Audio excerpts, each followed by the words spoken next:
Did you know that WWE is coming to ESPN? Hello, you wonderful people, welcome back to our YouTube channel, and today we're gonna be talking about last night's SmackDown and what exactly went down. Now, before we even get into it, I just want to talk about all the ESPN promos. That was kind of weird and a little bit too much. Like, I understand doing it once, but like 3 or 4 times, it's kind of wild, whether it be through the R-Truth promos or just in general, like how to do it, blah blah blah. It kind of just sucked, honestly. Also, before we get into the actual review, please make sure to leave a like, subscribe, comment down below any opinions, thoughts you might have. I'm new around here, so you doing any or all of those would really help me achieve my dream. Thank you. Now, we start all this off with a segment or a promo from Brock Lesnar. Essentially, Brock Lesnar was supposed to do an interview with Michael Cole later on in the show, but Michael Cole would get a call on his headphones saying that Brock Lesnar wants to do it now. So what would Michael Cole do? He would stand up, he will start walking down the ramp, and then we get Brock Lesnar, and he just demolishes Michael Cole. He carries him to the ring like a child. Like, it's wild just how easy it seems for him. Like, he has a grown-ass man on his shoulders, and he's just walking around normally, like nothing is there.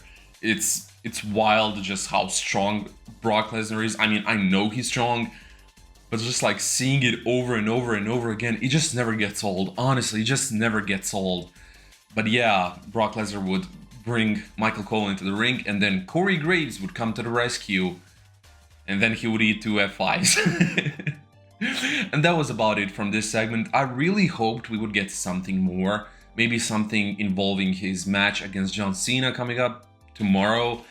But yeah, it just kind of felt really weird to me. So I'm hoping it gets a better resolution when it comes to the match, that we get something more, something bigger. I doubt we will, but a man can pray. Because honestly, this whole feud has been built off of video packages. We still have no reason why Brock came back and F5 John back at, what was it, Clash in Paris? No, it was before Clash in Paris. SummerSlam, back at SummerSlam. I honestly have no idea why he did that. I don't know if he ever mentioned it, because from as much as I can remember, he didn't say anything. And like, look, this doesn't have to be some deep story, some deep explanation. Just like, if Brock comes out and says, I want John Cena to have an early retirement, I'm gonna beat him so bad, I hate this guy. Fair enough. Fair enough. Not just being like, okay, John Cena, I'm coming to get you. And that's it. Like, he would just yell into the camera every time he shows up, like, see you Wrestlepalooza, or what did he say tonight? Something like, John, I'll see you tomorrow. And I get it. It's just kind of weird. Afterwards, Brock would come backstage, and this would be one of the most interesting parts of this entire SmackDown, and I'm actually really excited for what the future holds when it comes to this. Because Brock Lesnar would come across Paul Heyman and Airbnb, and man, like, Brock would come up, and I thought that he would like do a stare down or something. But no, he would come up to Paul Heyman and be like, we should talk. Hey man, we should talk. And Paul Heyman with like this huge ass grin on his face, like, yeah, we should. I have no clue what this means, honestly. Like, I've been trying to think up of some reason why they would be doing this, something to make this all make sense. I have nothing. I honestly have nothing, but I'm excited. I'm super excited because, again, it's unpredictable, and I love it. I love it so much. I guess, I mean, I don't think Brock is gonna join Vision.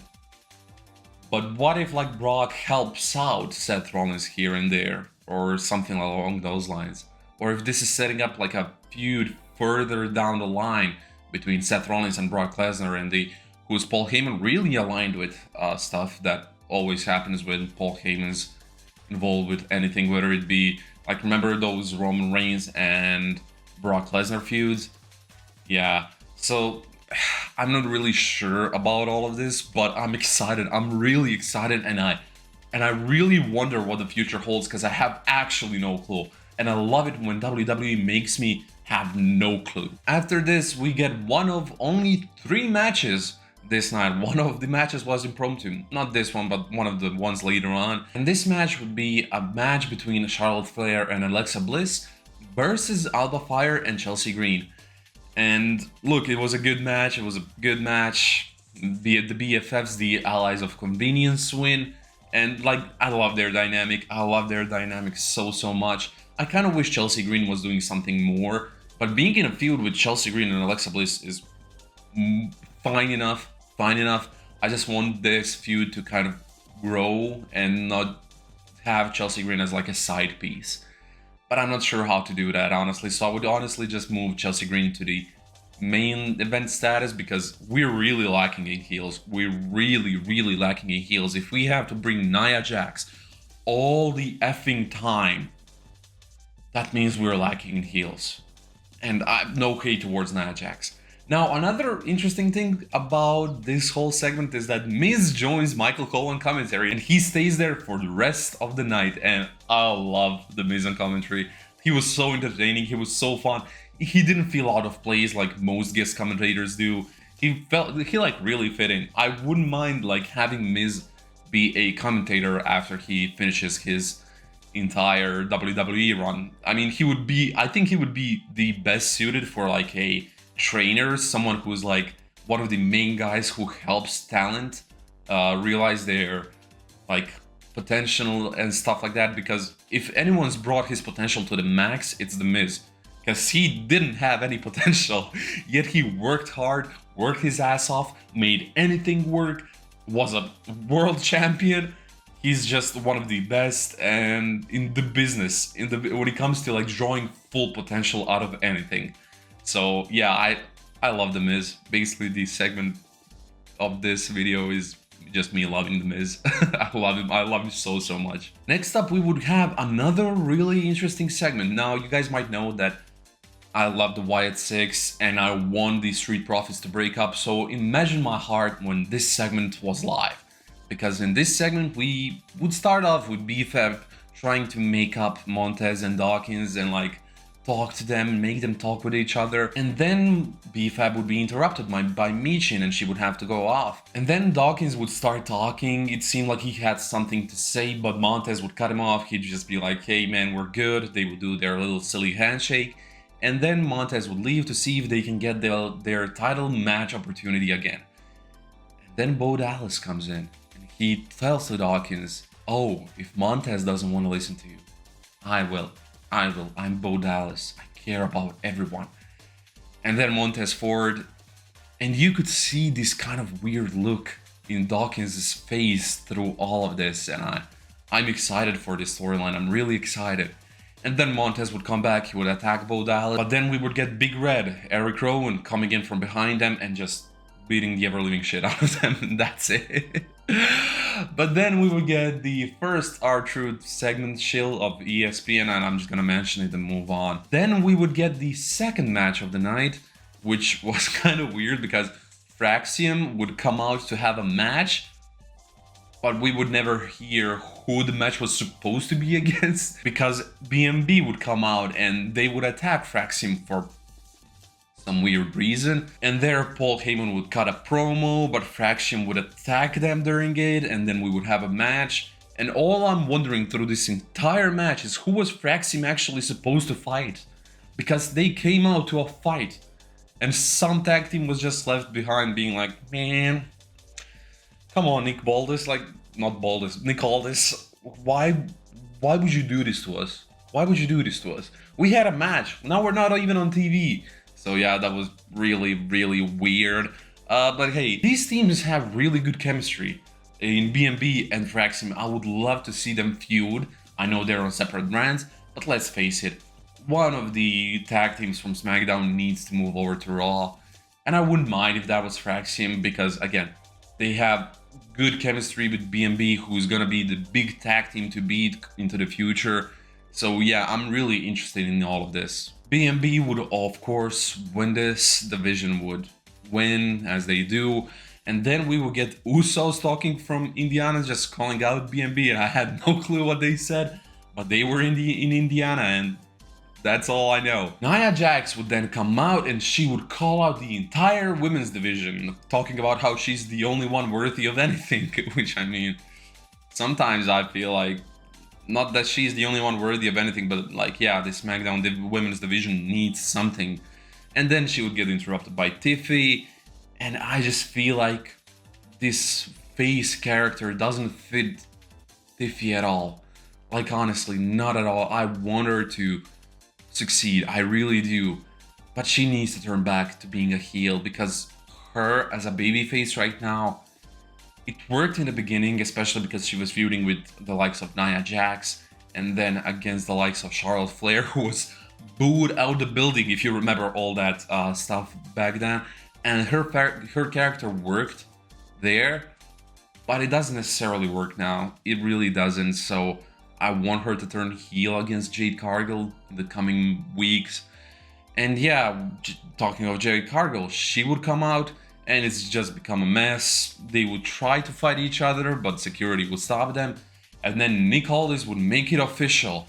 You guys know all those like reports saying that Jade Cargill versus Tiffany Stratton versus Nia Jax would be on Wrestlepalooza, and how there were t-shirts, official t-shirts being sold with that match on them.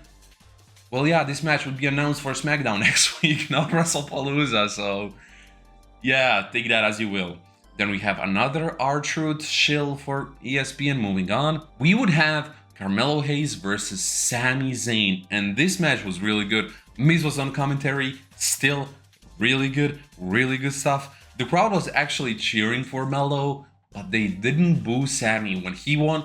I didn't hear many boos, so I think what Sami's doing here with the US Open Challenge is really good. Again, really interesting. Carmelo is so creative with his moves. Like, whenever I watch him, it's unlike watching anyone else. Like, I don't think I've ever seen someone who fights quite like him, because he's super creative, and I love it. I love it so much. I want to see him pushed further. I know everyone does. Maybe just wait a little bit more, but yeah, he's amazing. Sami would of course win the match with a Blue Thunder Bomb, and that was really predictable, as this is still the early days of his reign. And yeah, that was our last match of the night, so let's cut into some promos / vignettes / everything else stuff. First, we would have Kit Wilson talking about toxic masculinity to Nick Aldis, and then Damian Priest would interrupt, and Kit Wilson would be like, "See, this is toxic masculinity. He's all about violence and stuff, blah blah blah." And then Damian Priest would just look at him and be like, "You know what? I'm pissed off." He would grab him by the throat and just throw him to a wall. It was such a good like segment. Of course, Damian Priest would want Aleister Black, and we will probably get that next week. But man, I love this segment just because of how funny it was in my eyes, with Keith Wilson being there.